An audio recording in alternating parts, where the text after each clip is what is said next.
Hey guys, it's me again. This is the first actual video, not just a quick thank you that I've made with my new uh webcam. And yeah, today I wanted to talk about a similar topic that I talked about with Lord Byron, and that's insecurity, but this time with a female example, and in the sort of opposite way as Lord Byron. Um, just a quick heads up. The information for this video comes from a very, very good write-up by the art curator Lisa Yin Zhang from the Noguchi Museum. She put all this information together in a huge write-up. I'll have that in a community post that you can look at. But yeah, anyway, the topic that I wanted to discuss today was the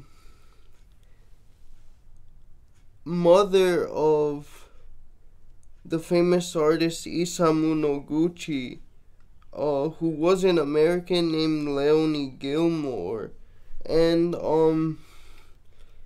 basically Leonie was, I guess, what you would call today or what they called back then an Orientalist. You may consider her now probably like an Asian American studies major, but she was born in the mid 1800s,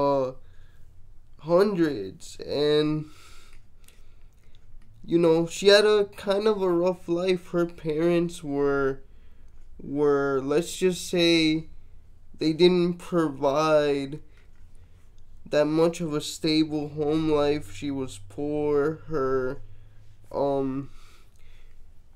She was one of the few examples in that time, although I'll talk about some of my own examples of a woman marrying down. Like her father was significantly poorer than her mother.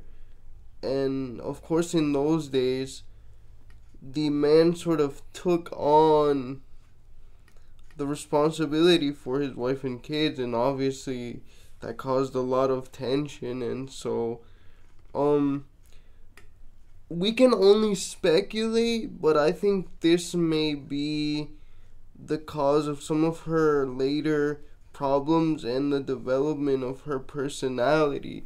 But basically she was put in a special hippy dippy for the time liberal school that was all about play and exploration and didn't have any grades, which is kind of similar, honestly, to the place where I'm going to now for grad school. But anyway, yeah. And so with that, she had learned to sort of have an eclectic taste, and yeah, she eventually became a journalist and started running in circles of poetry in the California area. She also actually got a scholarship to Bryn Mawr College, but then before graduating, she, I don't want to say wasted it, but yeah, probably wasted it on a trip to France, knowing that she wouldn't have enough to come back and complete her education. But again, she had started working as a journalist, and during this time she met a Japanese man named Yoneshiro Noguchi, and you know, this was during the times of the Chinese Exclusion Act, where basically no Asians were allowed, beginning in 1882, I think. I could have that date wrong, but basically barely any Asians were allowed in the country. And once they started sort of easing those restrictions in the 1890s, it was through a quota system. So this young poet, this young man, decided to try his luck in the United States, Yoneshiro Noguchi, and you know, with her interest in Asian culture already established, they quickly connected, and you know, he got her to help him edit his English language poetry. And I mean, I know my audience is full of, like, maybe a lot of inexperienced young men, but if you've ever had a girl really, really like you, you'll know that it's quite easy to have them do stuff for you. So,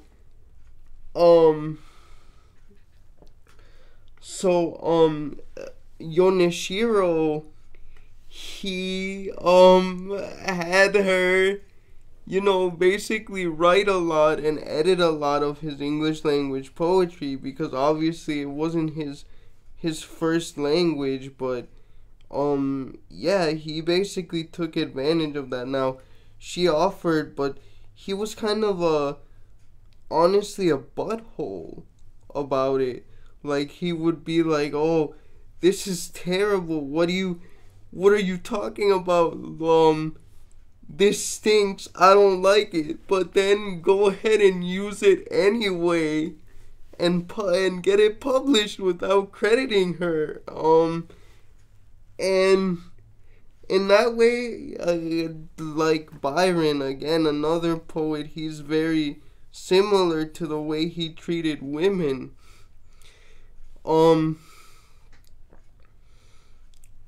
And, you know, Yoneshiro was a player. He was a player. I mean, he had married Leonie, but then it came out that he had also proposed to another female New York Times journalist. And not only that, but she was like 3 or 4 months pregnant with his child. And honestly, once his affair with the other, like, New York Times female journalist ended, my man hitched it out of there. He went back to Japan. I mean, I know I shouldn't be laughing, but it's just like, well, what's up with these poets, you know? And so yeah, he went back, and you know, he left Leonie as a single mother, and you know, it was hard for her. She eventually started literally living in a campament on the outskirts of some Californian city, and that's where she gave birth and stuff like that. And of course the press, you know, especially in those days, they were like, oh, what, an Asian man got a white American pregnant and then left her? Oh, even though that happens in our own community, the white community, so much, we don't bat an eye because it's an Asian person. Let's make a big scandal out of it. And they did. And the sort of ironic thing about it is that